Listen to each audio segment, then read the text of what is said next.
This is your Friday Daily Delivery. I am Michael Rand. Good to be back with you once more this week. Plenty to get to today. Chip Scoggins, Star Tribune columnist, will join me in just a little bit. He is in San Antonio for the NCAA Women's Basketball Final Four, in particular to cover Paige Bueckers and everything that the experience of that Hopkins high school freshman, National College Women's Player of the Year as a freshman, everything that entails. So looking forward to talking to Chip here in just a minute. But first, what did I miss? Opening day for the Twins on Thursday afternoon at Milwaukee. You know, you wait and wait and wait and wait and wait. You wonder, what a team is going to look like. You've had the whole offseason to speculate about things, so you finally get to get a look at them. And so let's talk about some things we liked, some things we didn't like. Well, right off the bat, didn't like the outcome, right? Everything was going great until the ninth inning. I shouldn't say everything was going great. Everything was going good on the scoreboard, and we'll get into that in a little bit. But the Twins lose 6-5 in extra innings, 6-5 in 10 innings, after the Brewers get 3 in the ninth off of Alexander Colome, their closer, so to speak. And we'll get to that here in a little bit too. But right off the bat, that's the outcome. They lose 6-5. Don't like that, obviously, if you are a Twins fan. I want to start with the things I liked, just because I think that the game flow naturally dictates that we'll start with the things we like, because that's kind of what we saw at the beginning, and then what we didn't like was a little bit more towards the end. So what did I like? 3 things I liked out of that game. One, I like Byron Buxton, right? Not just the long home run. What was that, 456 feet? But also the 2 walks. He had 2 walks all last season, and granted, shortened season in which he only played, I believe, 39 games. But to get 2 walks in your first game of this season after getting 2 all of last season, gets on base 3 times technically, including the long home run that had given the Twins some breathing room in the late innings. The 2 walks show you, Lavelle Lee Neal III and I, he was on for our preview show on Thursday, and he was talking about how Buxton doesn't walk, he doesn't get on base, and because of that, he just doesn't steal a lot of bases. If he gets a hit, a lot of times he turns it into a double with his speed, or he hits it over the fence, strikes out a lot, doesn't walk a lot, so he doesn't get a lot of stolen bases. If he's going to walk more, and again, this is just one game, we got to remind ourselves throughout this whole conversation of the small, tiny sample size of just one game. But if he's going to walk more, if he can increase his walk rate, there'll be more opportunities for him to impact the game in the running game, and not just with his defense and power. So that's something to watch for the rest of the year, but a good start for Byron Buxton. I also like Max Kepler, right? We talked about Max Kepler struggling all spring. I think he have 3 hits in spring training and like 43 at-bats, something like that. I don't know if it's just a matter of getting that out of the way, whether it's a matter of he was working on some stuff and it did, the results didn't matter all that much, but he gets 3 hits in the opener, has as many hits in the opener as I think he had all spring. Looks much better at the plate. He gets a bloop to fall in that knocks in a run, gets the big triple. So he looks like he's ready to go day one. And if that was a concern, I don't think that was a huge concern, but anytime someone struggles to that degree in spring training, you're kind of wondering, is that going to carry over to the regular season? Is it going to be an impact on his overall game there? So it does not look like that was impacted. So good start from Max Kepler too. So 2 of those 3 outfield spots looked good on the first game. Last one, I liked the bullpen up until Alexander Colome. Maybe that was a big question coming in. But Kenta Maeda, who we'll get to again here in a minute, did not have a great outing. He was okay. He kind of muddled through it. He needed 88 pitches just to get through 4 1/3 innings. And, early in the season, pitchers are going to be on a slightly shorter rope, so we got to understand that. But, they needed a lot of different relievers. Tyler Duffy comes in, gets out of that jam, gets enough done to get out of that jam with a lead. And Cody Stashak, Taylor Rogers, Hansel Robles, all of them, just 3 scoreless innings. Each of them had at least 1 strikeout. Robles had 2.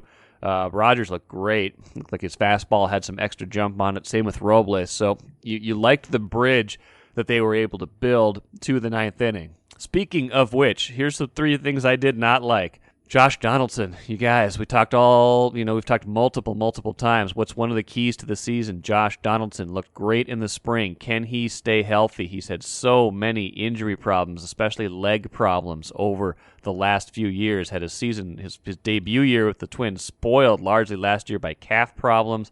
And again, that was just a shortened season, so you're talking about 3 more years left on that $92 million contract he signed before the 2020 season. Well, he goes out after half an inning, hits a double. Really nice, looked like a great start for him. Hits a double. Something seems like it happens when he's going from first to second base, some kind of hamstring twinge. So, if there's a sliver of good news in it, it doesn't seem like it's the same exact problem he's had before. You wonder if it's related in any way. Just, when you've had problems in one area, you start to overcompensate and run differently maybe. I don't know. That would be speculation to try to decide how it happened. The most important thing is that it did happen. He had to leave the game. We'll see how quickly he's back in the lineup, but just not a great sign when a guy who you're hoping can stay healthy all season, or at least for the majority of the season, and has had injury problems. He gets hurt like 6 minutes into the season. He has to leave the game and is injured 6 minutes into the year, basically, and doesn't even get to play the bottom half of the first inning. Another thing I didn't like, the fielding throughout. They gave away a lot of extra outs. Some curious decisions. You had the error, the flat out error by Andrelton Simmons, who's supposed to be one of their best players. And again, errors happen, right? It's nothing's perfect. It doesn't mean he's not a great defensive player. It just means he made an error in the first game of the year. So that was disappointing though, because that hastened Kenta Maeda's exit. Kind of creates a domino effect of how the bullpen gets used, things of that nature. So didn't love that. The ninth inning is where you had some real issues where, Alexander Colome is in the game. He gets the first out. He gets a hit by pitch. You're like, okay, all right, let's he's a guy that's got a lot of base runners sometimes, even when he's effective. Next batter hits a chopper right back to him. Has to run up and get it. Take the sure out. Let's be honest, right? You got 1 out, runner on first in a 3-run game. What's more important, trying to get the lead runner in that case, or making sure you get an out? He throws to second. The throw is high. They don't get an out, so you got first and second all of a sudden. Next batter up, Kristen Yelich. I thought it was a home run off the bat, but instead, Max Kepler goes back. Looks like he's got a beat on it. Jumps in his glove, out of his glove. Another misplay. Extra base runner, extra outs. You could say they got at least 4 outs in the ninth inning. You could say they got 5 outs because Kepler usually makes that catch, and it comes back to hurt him when, with 2 outs, Shaw hits the game-tying double, and they end up winning in extra innings. So just a disappointing way to end that game. And so that all kind of goes with Colome, right? And this is, there's going to be second guessing in every game, especially every game you lose like that. But Colome, I was genuinely curious why why there was a lot of talk at the start of the year of he's the closer, or he's if all things are equal, he's going to be the guy that's going to finish games. And I know he's done it a lot in his career. I know he's got over 100 career saves. He's a quote unquote proven closer. But you look at the stuff everybody else comes out of the bullpen with, and if you're talking about hard contact and the opportunity for hard contact, boy, I would sure rather have Taylor Rogers in that spot than I would love to have Alexander Colome. And that, again, it's just one game. I don't want to make huge judgments off of one game. I'm just talking about purely from a stuff standpoint, purely from if I'm worried about one batter doing some particular damage against one pitcher, I'm less worried about that happening against Taylor Rogers. And, again, the ninth inning is just one of the innings. Rogers pitches the seventh inning, which was important. 3, 4, 5 hitters are up. He goes right through them. That's important. Those outs count the same relatively as the ones in the ninth inning. But if you're talking about just having who I trust in the ninth inning, it's Taylor Rogers. And I wonder if that will change to a certain degree as the year goes on. Last thing I want to get to, and I don't want to complain too much about this after the first game, but man, 4 hours and 14 minutes to play a 10-inning game. And yeah, the extra innings added a little bit to it, but it was creeping up on 4 hours for what could have been a 5-2, 5-3 finish. That's too much.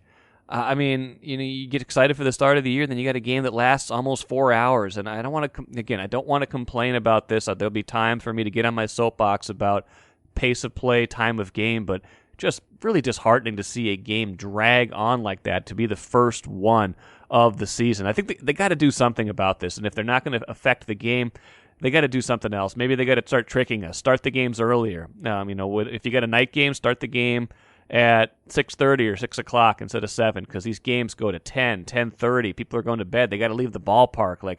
Do what the food industry did. They started making the packages smaller and kept the prices the same. Start the games earlier. At least try to trick us into thinking that the games aren't lasting as long as they are. Because right now, even after one game, I'm tired of how long these games last. I'm Nyla Jean Myers, Senior Assistant Sports Editor at the Star Tribune.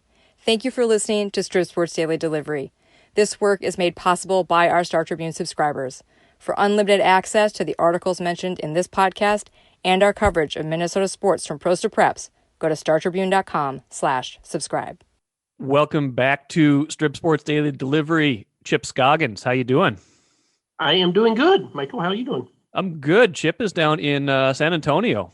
I say down in for everything pretty much, but in this case it's very much it's very apt, straight down almost in San Antonio for the women's Final Four, and in particular Hopkins star turned UConn star Paige Bueckers. Big story on her in Friday's paper in advance of the national semifinals Friday night. Chip, give me, I know you talked to Paige's dad. I'm sure you've done a lot of reporting for this story, most of it which gets into the story, but some of it which doesn't. Maybe give me the overview of kind of the story and how you see Paige Bueckers, who, this week already National Women's Player of the Year, even though she's only a freshman. Yeah, it's kind of, as I talked about it with some people, that she's sort of like the perfect superstar for the moment.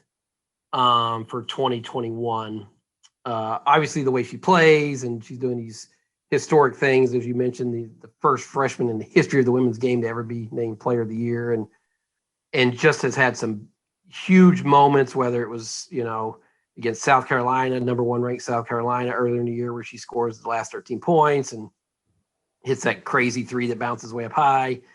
Her first tournament game, she gets 24 points. The other night against Baylor in the Elite 8, they're down 10, and she kind of sparks that rally and scores 28 points. And so she just kind of has this presence that, I think people in Minnesota have seen, but on a big stage now, that just rises to the occasion. But also just her popularity, Mike. When you look at her social media in terms of Instagram, TikTok, Twitter, she has over 1 million followers. Which is that's amazing. Yeah, that's a lot. It's unbelievable. I talked to a guy who owns a company that helps athletes monetize their social media brand. And he said he guarantees that companies are already lining up hoping that Paige will endorse their product, whatever it is, when NCAA finally passes the name, image, and likeness legislation at some point. As someone said, she's of the digital age, right? I mean, she's of that generation that grew up with a phone in their hand and are on social media nonstop like my kids are. And so she has this kind of fame about her, and the basketball component that goes with it. And she's doing this historic things for the flagship women's basketball program at UConn, and for a Hall of Fame coaching Gino. And so just trying to capture all of that, just kind of this moment and this supernova personality and talent.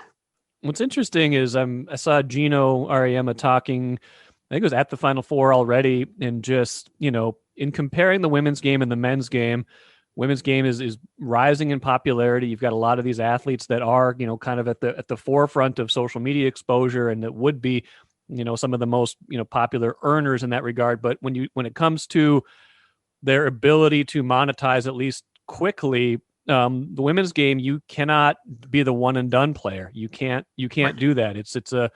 It's usually a 4-year thing. Now, in Paige's case, we believe, and it looks like, rules wise, she could probably go after 3 years based on her age if she wanted to declare for the WNBA draft in 2023. But regardless, she can't be a Jalen Suggs. She can't just be like, I've done all I can do. I'm a player of the year. What else can I accomplish?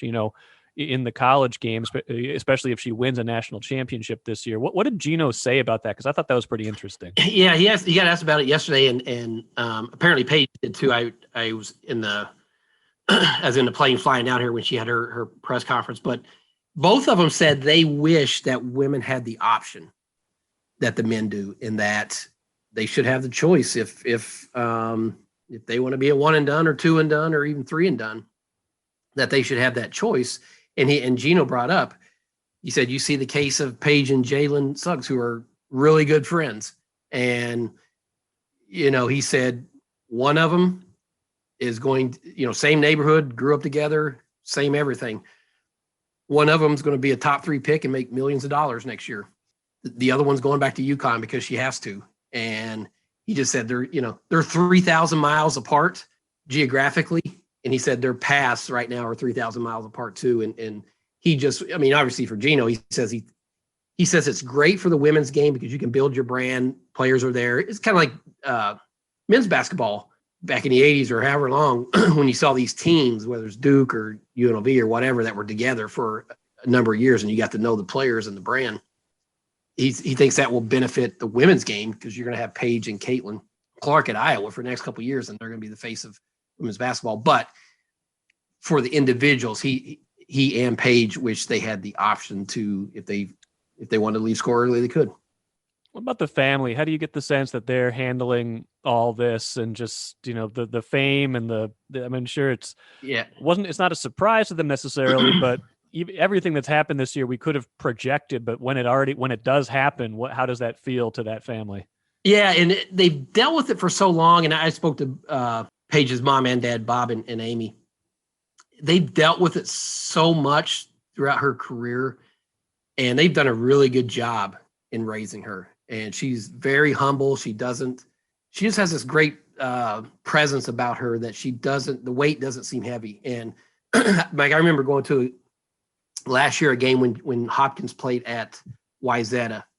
And honestly, the second that game ended, kids rushed onto the court to be around Paige and get pictures. And I had met there was a family, there was a husband and wife and a daughter who looked like she's maybe 8 or 9. And I was talking to them, and they live in Bloomington, and it was Valentine's Day. And they said they normally go out to dinner on Valentine's Day as a couple, but their daughter had to see Paige play. And that happened every time she went on the road. People came from all over the metro. And if you went and saw it after every road game, there would be dozens and dozens and sometimes more than 100 kids with their parents right outside their locker room. And Paige would stay until every kid either got their autograph, and she would do TikTok dance videos with them, selfies, whatever. Every kid, she would stay until they got their moment. So they're accustomed to this, the mom and dad, and Paige she does a remarkable job. It doesn't seem like it's a burden.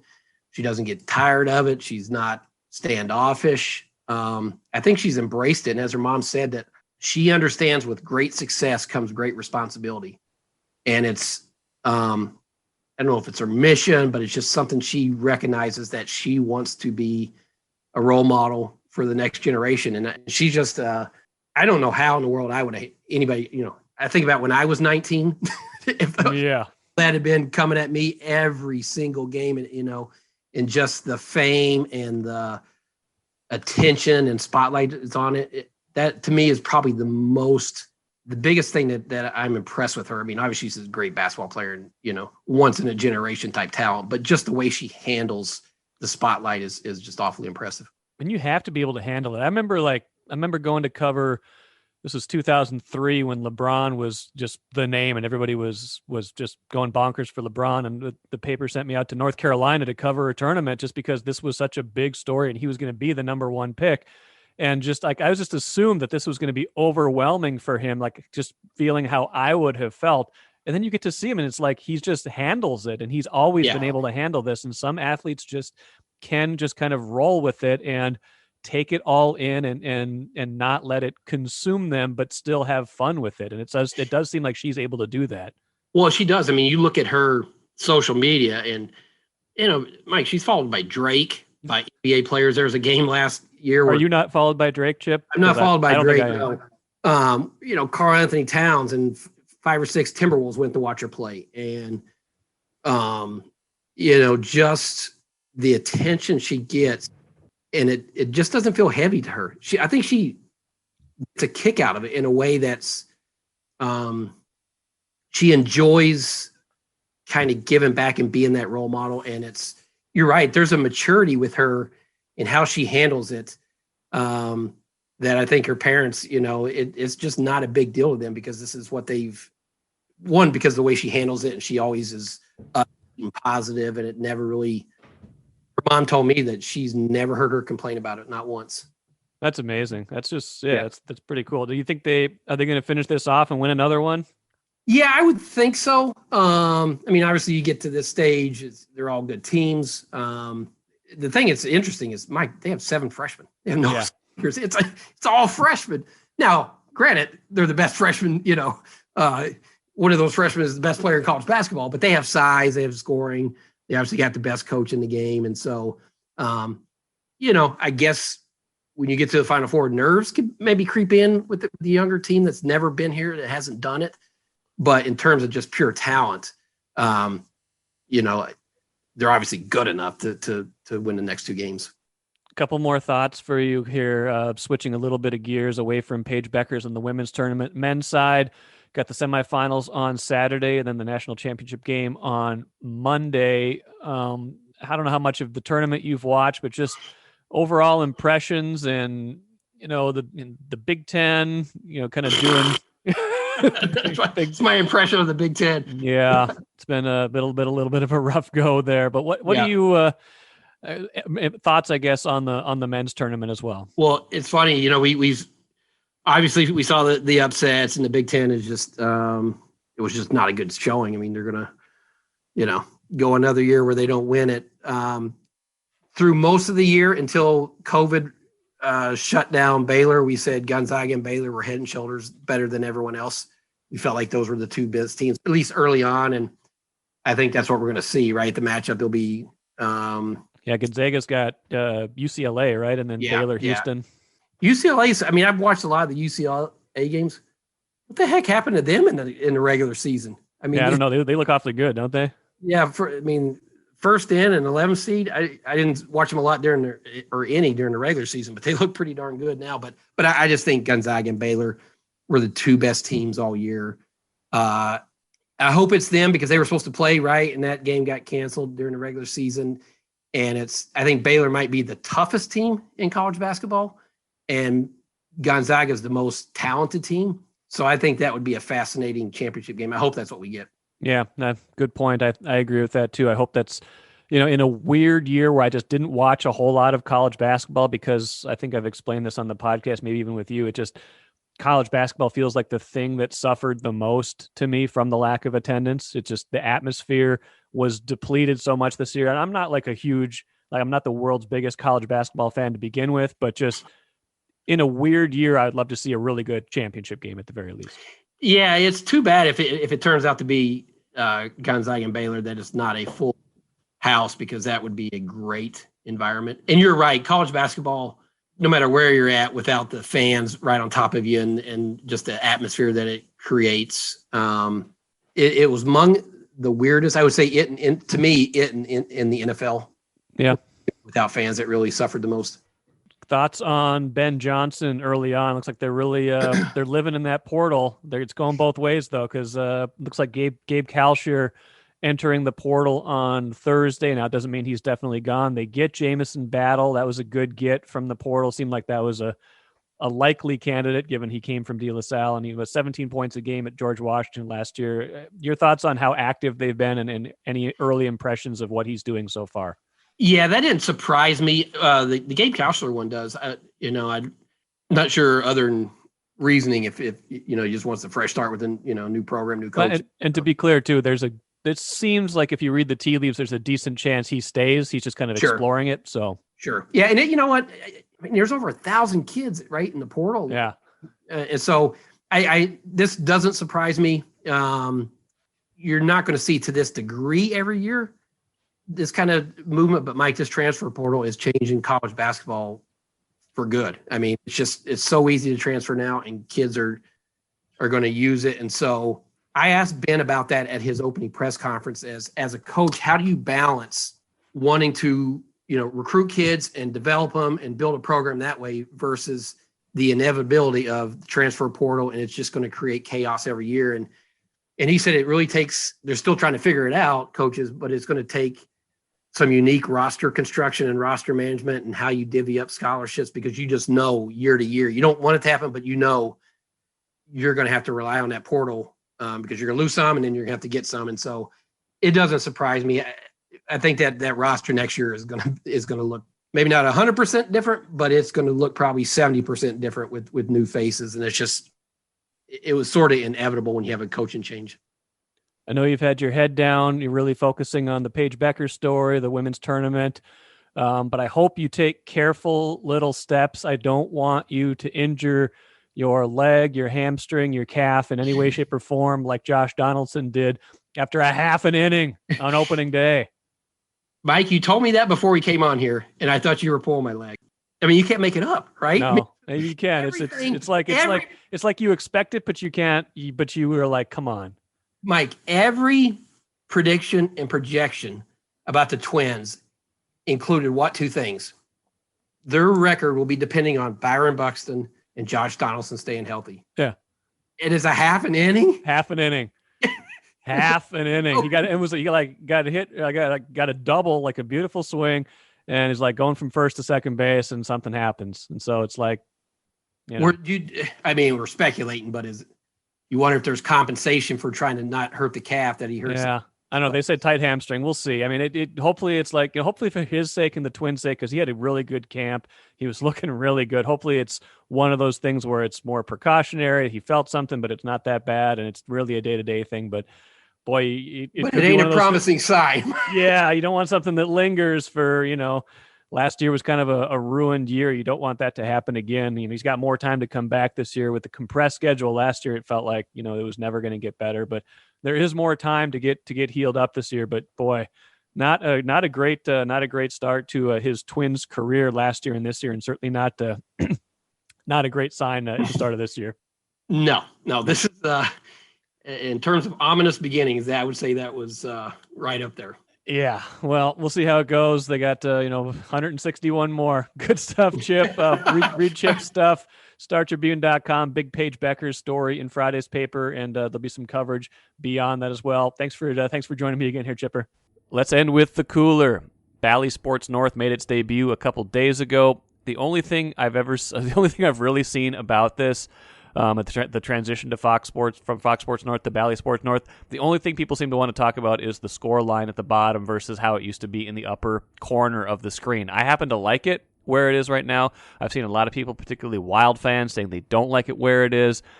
Just kind of amuses me how unadaptable we are to change, or how something so seemingly small we can have big opinions about it. People, I got an email of it from last night's Wild game. Wild win, by the way, at Vegas in a shootout. Big game for Cam Talbot. Had two huge saves. I saw the replay. Did not stay up for all of that game, but two huge saves in like a 10-second span of that game, and they win in the shootout. So big win for them. But people not loving the score line and how it is presented and what the information they're giving out, things like that. So it just kind of cracks me up. It takes people a long time to get used to anything new. I think we'll get used to the score line on the bottom. I happen to like it. I think it's a nice, clean look. I don't like the clutter on the top. I'd rather have it all in one place, take my eye away from it so I can just see the whole screen. But that's just me. Half of you feel differently, and you're entitled to your opinion. I just think I'm just amused at how big of opinions people can have about something seemingly so small. That'll do it for today. Thanks for joining me all week. Had a lot of fun talking a lot of Minnesota sports. We'll be back at it on Monday. We'll talk fans in the stands with Ethan Casson from the Minnesota Timberwolves. Wolves welcoming fans back into the building next week. Twins will have fans in the building next week. So will the Wild. So a whole new way to experience games here that we have not had in more than a year. Download this podcast, write a review, subscribe to Star Tribune, StarTribune.com, and we will catch you on Monday.